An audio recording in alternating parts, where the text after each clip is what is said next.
위 사람은 평소 품행이 단정하고 근면성실하며 모든 일에 솔선수범하여 타의 모범이 되었기에 이 상장을 수여함. 아마도 상장 수여식에 참석한 분들이라면 한 번쯤은 들어보셨을 겁니다. 생각해보면 과연 이런 완벽에 가까운 사람이 있을까 싶은데요. 몇 해 전 한 배우가 시상식에서 수상 소감을 전했던 것이 기억이 납니다. 수상 소감은 연기가 아닙니다.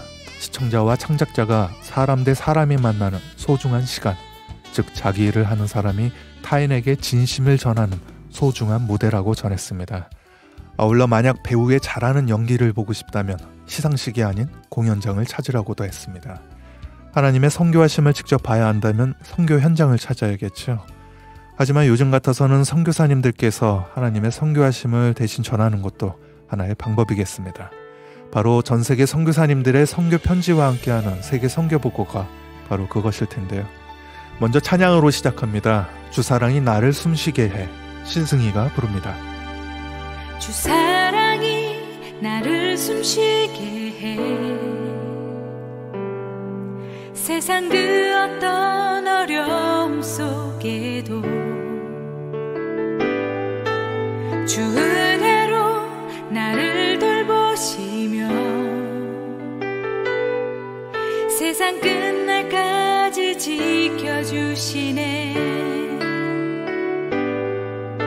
주 사랑이 나를 이끄시네. 내가 갈 수 없는 그곳으로 주의 사랑 나를 붙드시며 세상 끝날까지 인도하시네. 주님만이 내 아픔 아시며 주님만이 내 맘 어루만지네. 어느 누구도 나를 향하시 주님의 사랑을 끊을 수 없네. 주님만이 내 능력이시며 주님만이 나의 구원이시네.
주나를 숨쉬게 해 신승희의 찬양이었습니다.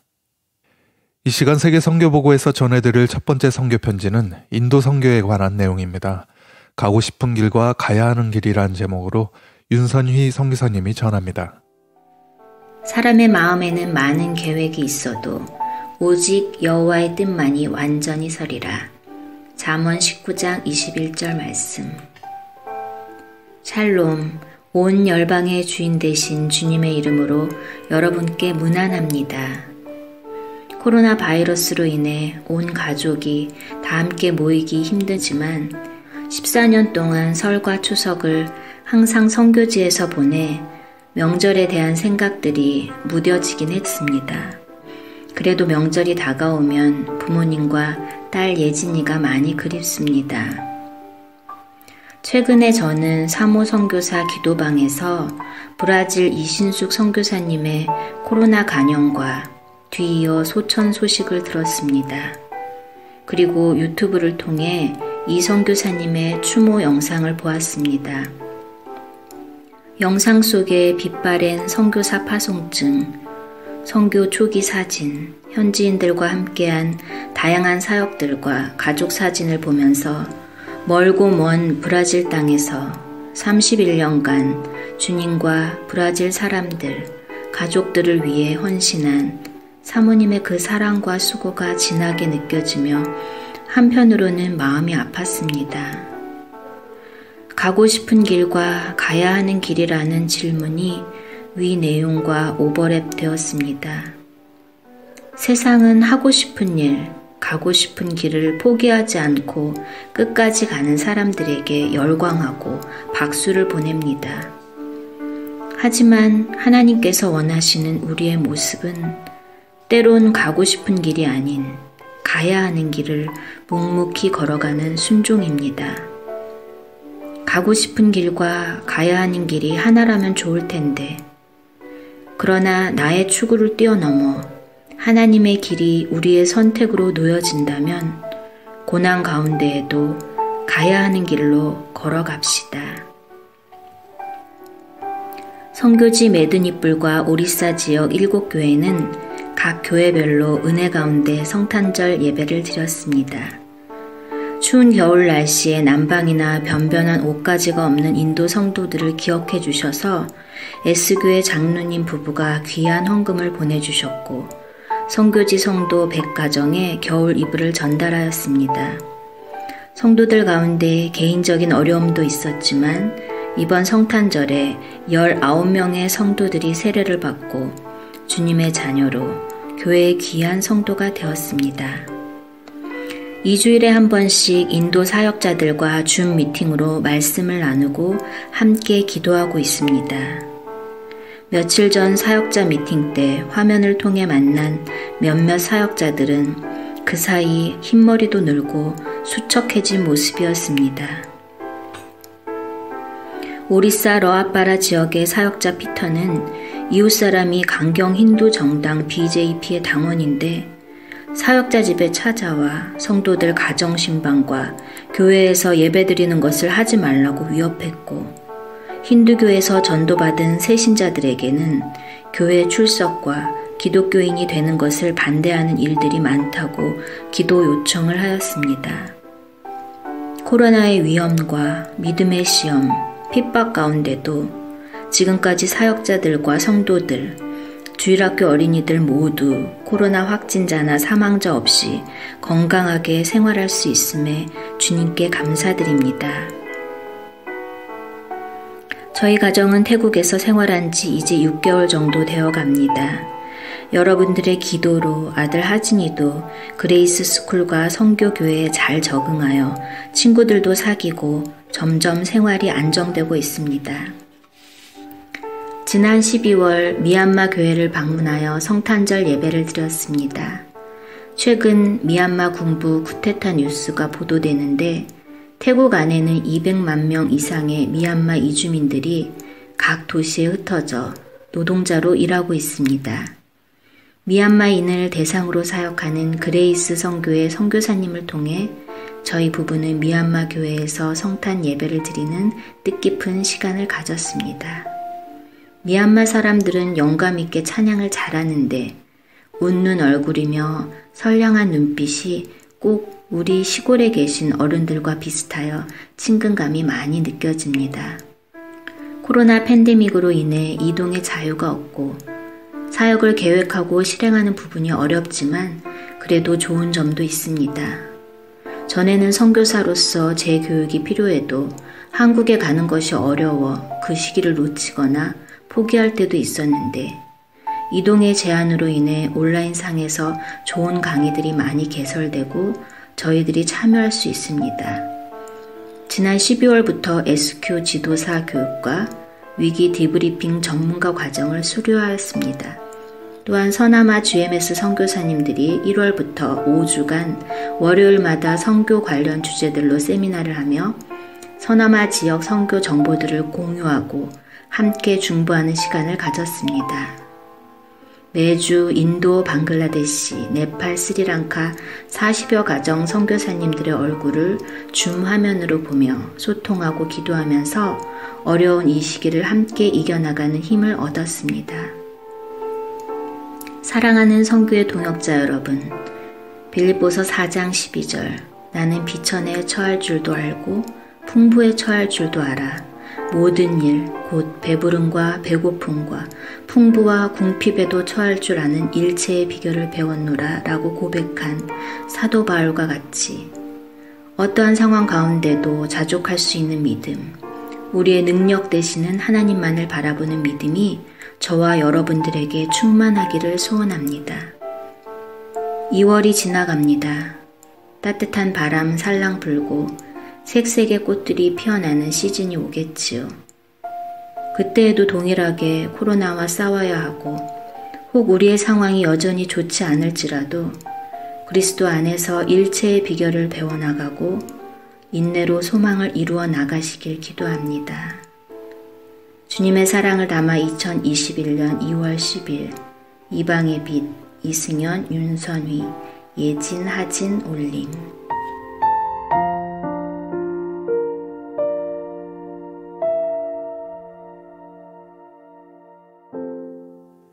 인도 이승연, 윤선희 선교사님의 선교편지였는데요.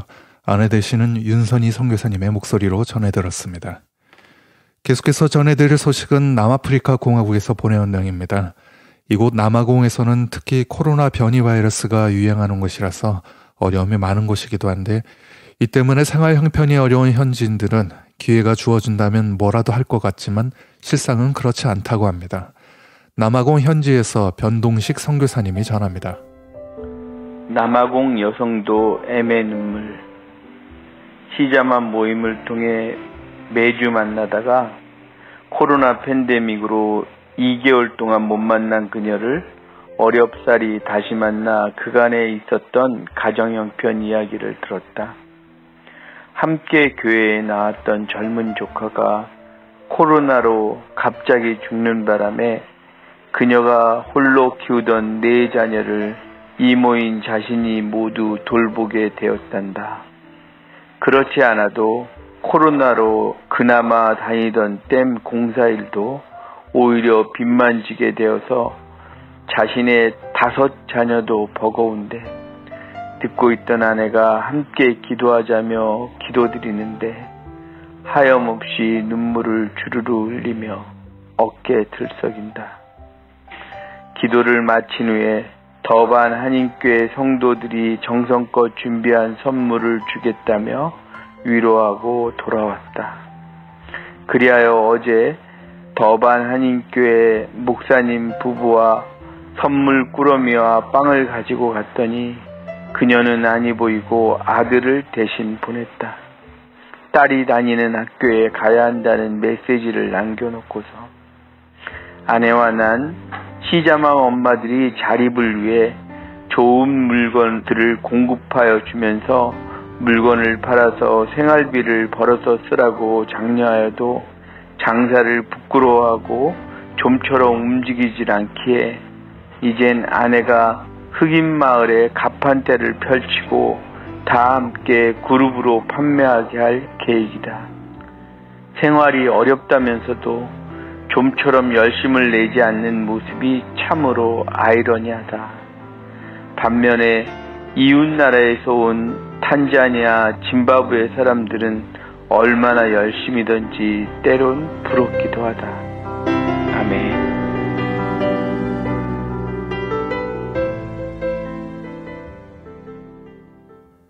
남아프리카 공화국에서 전해주신 변동식 선교사님의 선교편지였습니다.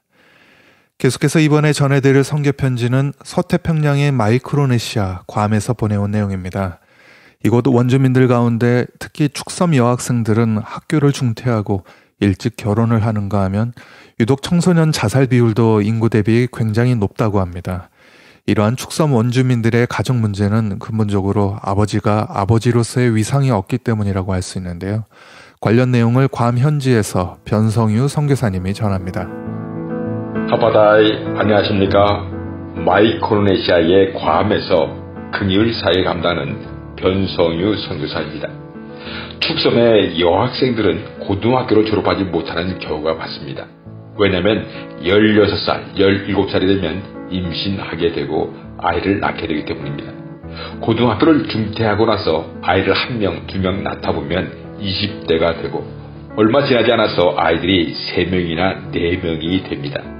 왜 축섬의 여학생들은 이렇게 일찍 아이를 낳을까요? 여러 가지 이유 중에서 정신의학적인 측면에서 보면 아버지 부재의 현상으로 볼 수 있습니다.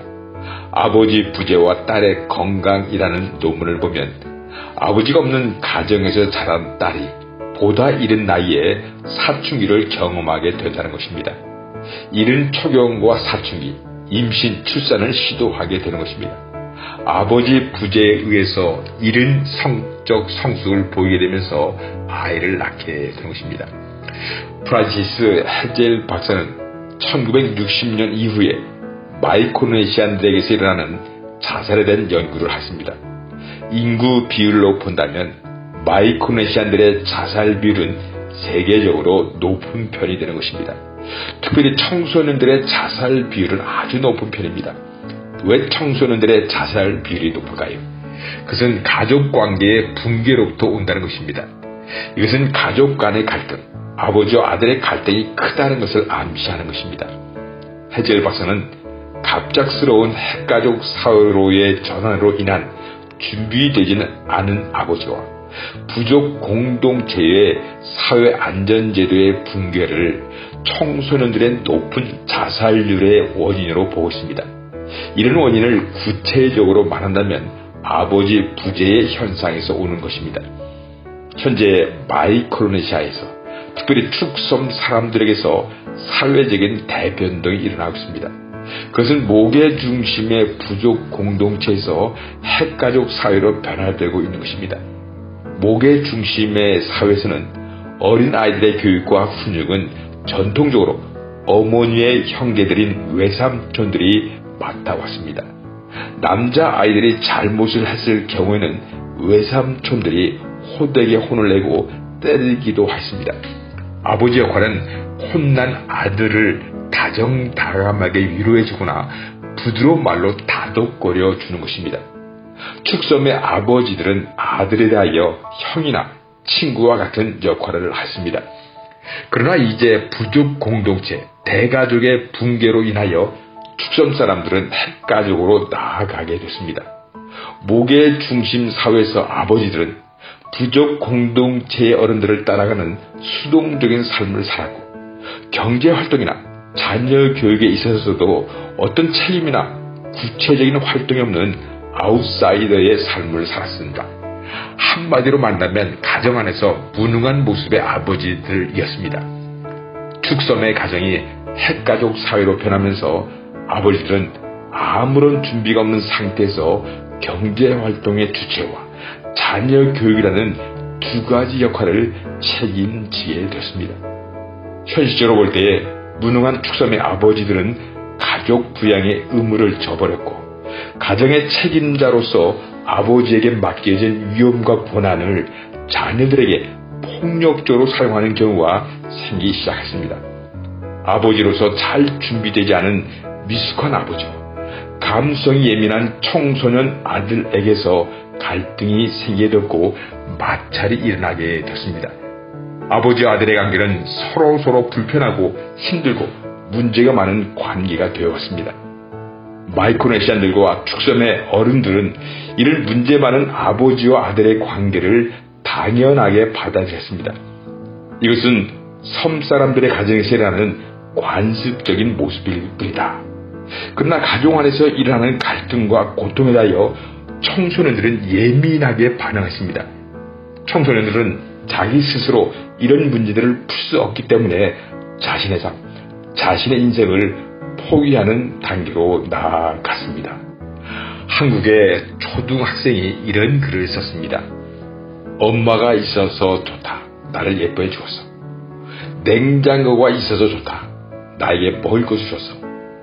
강아지가 있어서 좋다. 나랑 놀아주었어. 그런데 아빠는 왜 있는지 모르겠다. 한국에서도 아버지 부재 현상은 심각한 사회 문제가 되고 있습니다. 이런 아버지 부재 현상이 마이크로네시안들에게 축섬 사람들에게도 심각하게 나타나고 있습니다. 가정의 문제를 해결하는 방법, 아버지가 아버지 되는 것입니다. 마이크로네시안들에게, 축섬 사람들에게, 한국인들에게 아버지가 아버지 되게 하소서. 아멘, 아멘.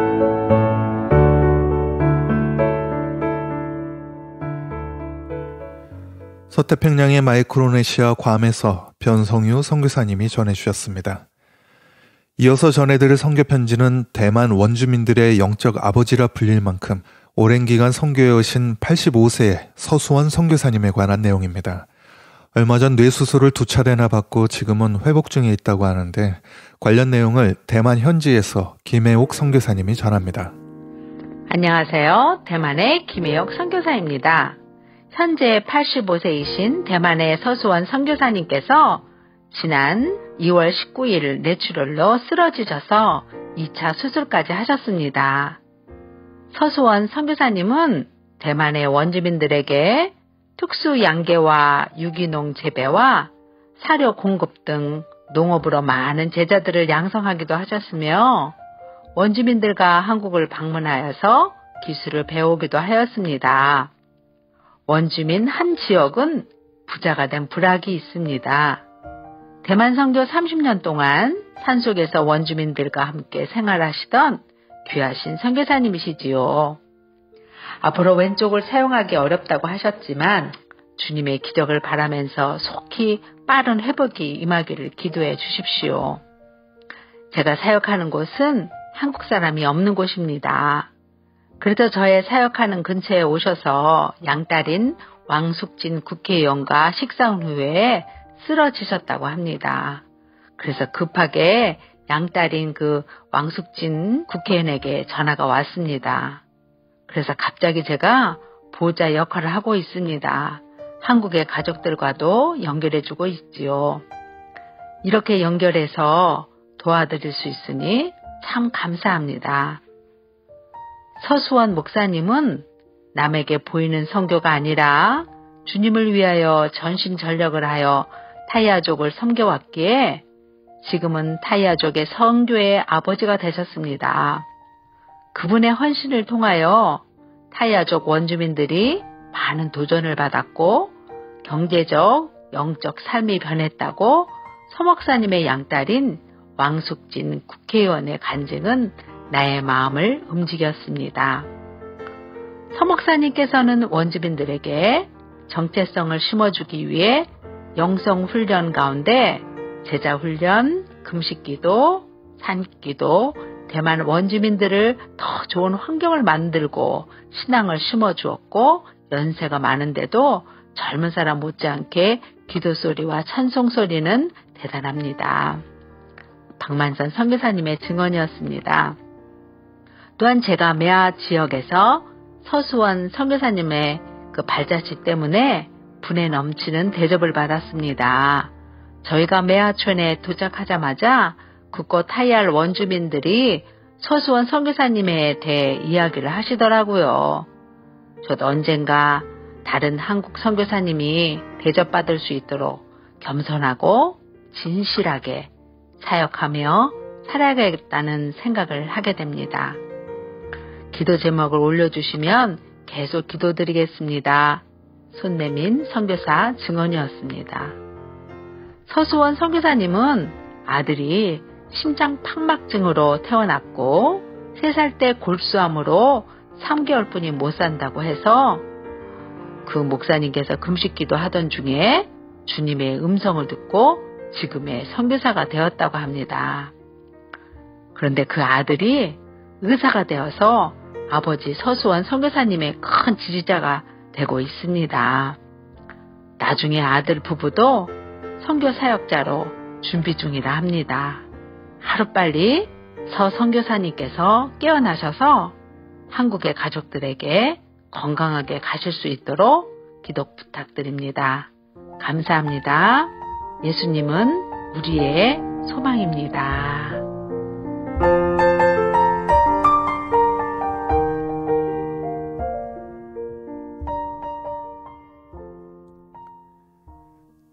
대만에서 김혜옥 선교사님이 전해주신 내용이었습니다. 특히 서수원 선교사님이 중환자실에서 김혜옥 선교사님의 손을 잡고 쥐락펴락하시면서 대답하시는 동영상도 함께 보내주셨는데 관련된 내용들은 인터넷에서 세계 선교 보고라고 검색하셔서 확인하실 수 있습니다. 성도님들의 많은 관심과 기도 부탁드립니다. 어떤 이는 우리가 욕심내야 할 것은 성공이 아니라 성장이라고 말합니다. 코로나 시대, 아니 영적인 변화가 요구되는 이때 우리가 욕심을 부려야 할 것 또한 이러한 성장이 아닐까 생각됩니다.